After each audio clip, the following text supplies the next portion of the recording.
Hello everybody, Sparkster1701 here, and we're taking a time warp back to 1984 with this week's Transformer review. We're going to be taking a look at the Autobot Demolitions agent, Brawn. Now, Brawn was released in 1984. He'd be among the first Transformers to be released. He'd also be available in 1985. He would be discontinued by 1986, and we really wouldn't get a replacement for him.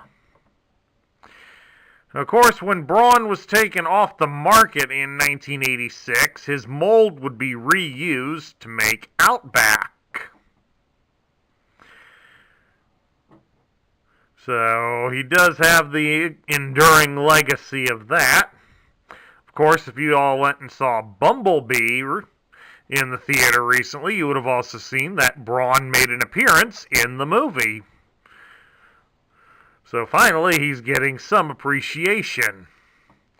But of course, Brawn's also more famously remembered as being the first Autobot to be killed on screen in the 1986 Transformers the movie. So hopefully, when they make a sequel to Bumblebee, he can live that down. At any rate, let's take a look at Brawn here. Bring him up a little bit closer so you can all see him. It's a bit of a wobbly Transformer. This is one from my childhood, so he's a bit on the loose side. And very skinny and scrawny. This is, of course, the 1985 variant, because it does have the rub sign here on the left shoulder. And he does look somewhat different from his cartoon appearance, but they got the general shape in mind when they made him.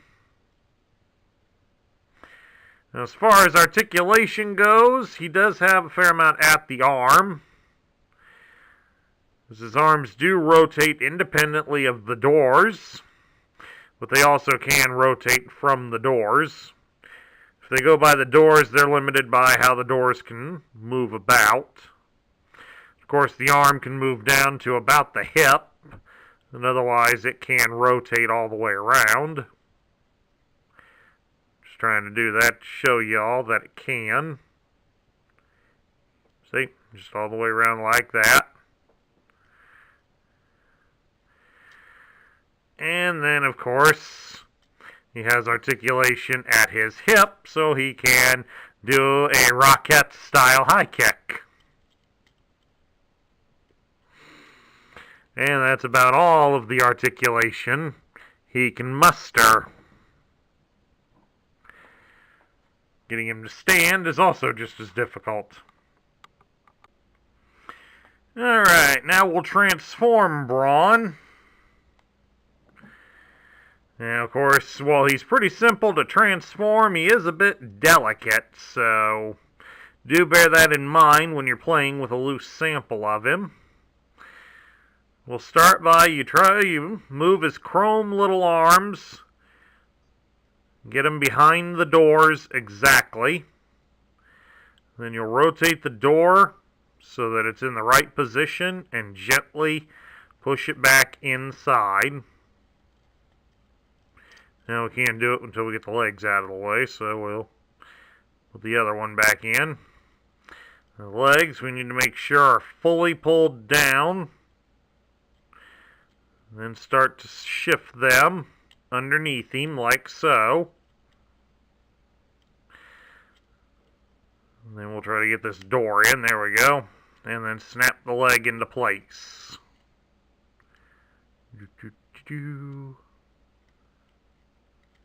Arm in, and then snap the leg in, and there we have it. Like I said, not really difficult, it's made a little more complicated due to the way his shape is. But this is Brawn in his alternate mode. He is a 4x4 truck. Now, for many years, a lot of fans assumed that he was intended to be based off of a model of a Land Rover. But more than likely, as This toy was released in Japan in the late 1970s. He's probably modeled after a Toyota Land Cruiser or a Suzuki LJ80. I'm not a particular aficionado of many cars, especially off-road vehicles like this, so I'm not exactly sure which one he would be, but if nothing else, he does look like a nice rugged vehicle, and it's a nice change from many of the sporty racing cars that the Autobots predominantly seem to have. So it was nice to see that we at least got another one like his fellow 1984 mini vehicle Gears that was built to be more of an off-road vehicle. Of course, how well does he roll? Well, let's send him in the other direction than what we did last week. He rolls okay. He's not perfect by any means. There we go, that's better. Give him some juice there. And then there we go. Nice little fun toy to run around on this table. It would probably be more fun to drive across the carpet. Moving right along on Brawn. Now, while Brawn here does not have any accessories, one thing to point out is that the doors here, and subsequently the claw arms, are on a very thin connection, so do handle loose samples with extreme care, as they do tend to break rather easily from what I've read. I believe I've probably seen a couple of samples where the arms have been broken off. So do be careful with them. Moving right along now, we'll take a look at his card backer, and I do have two versions of the card backer. Just the camera up here. On the left, we have the 1984 version, which would have basically just had him, which just has the picture of the robot here, and he would be packaged down in this torn off area in his truck mode. As you can see on the back side of it, it has the 1984 mural, and it starts out showing how to transform him from the car mode into the robot, and he would be worth half a robot point. Whereas over here on the other side, what we have is the 1985 variant with the Mini Spy edition. As you can see, this one's a little more intact. And over here, it would have had Brawn in his robot mode, and right over here would have been the Mini Spy bonus transformer.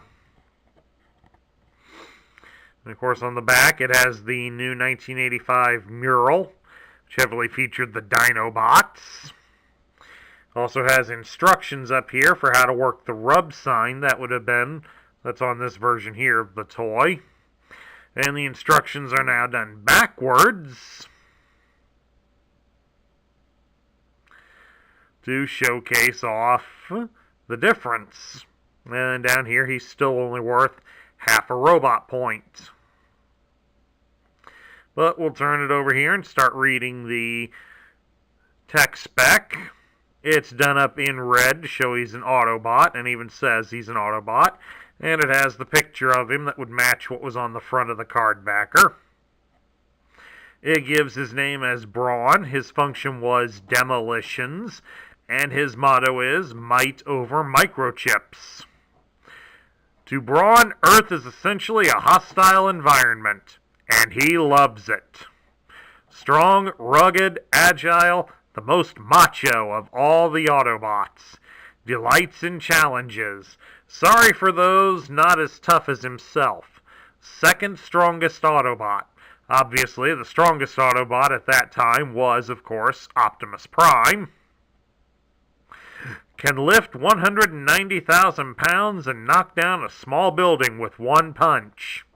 high resistance to artillery fire, vulnerable to attack by electromagnetic waves. So this is kind of nice. They do give him a small weakness listed on here. Unfortunately, I don't believe they had any Decepticons that had the ability to fire electromagnetic waves.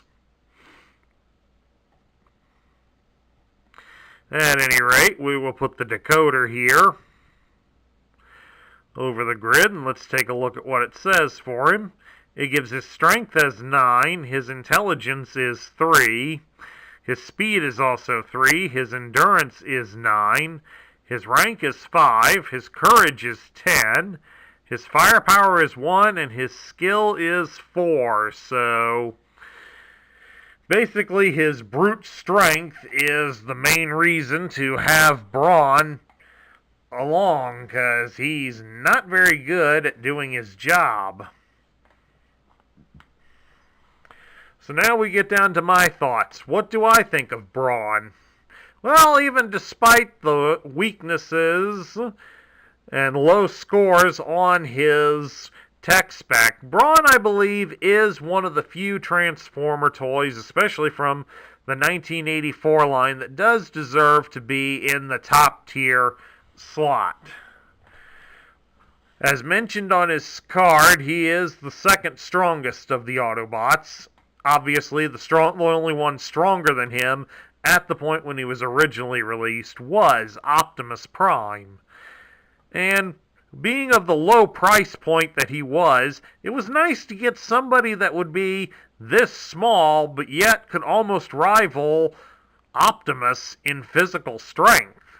So that made it a nice addition to the toy line and helped spark more imagination to go along with it, especially since not many children would be able to get the Optimus Prime toy. I mean, I myself never had the original Optimus Prime growing up as a child, so having somebody that was a close alternative in terms of physical power, at least, was a nice bonus to have, as it was easier to get my parents to buy me these cheaper Transformers, because that's basically about all I would get. I wouldn't get a big Transformer until Christmas or Easter, so had to wait for the nice big ones.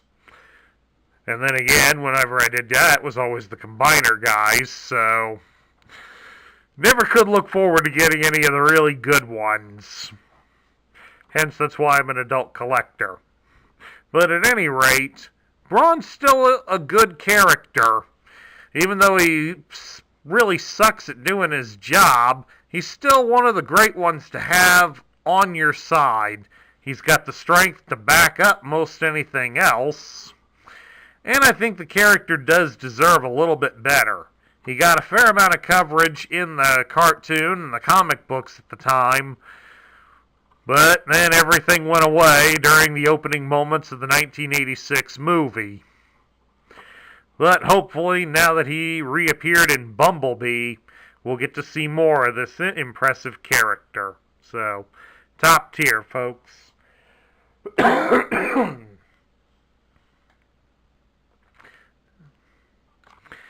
And that concludes my review of the Generation 1 Autobot Demolitions Expert Brawn. If you liked the video, please leave us a thumbs up here on YouTube.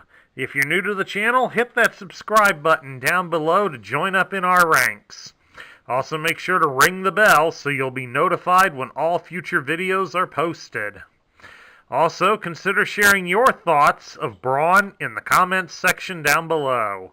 This is Sparkster1701 saying I will catch you all later.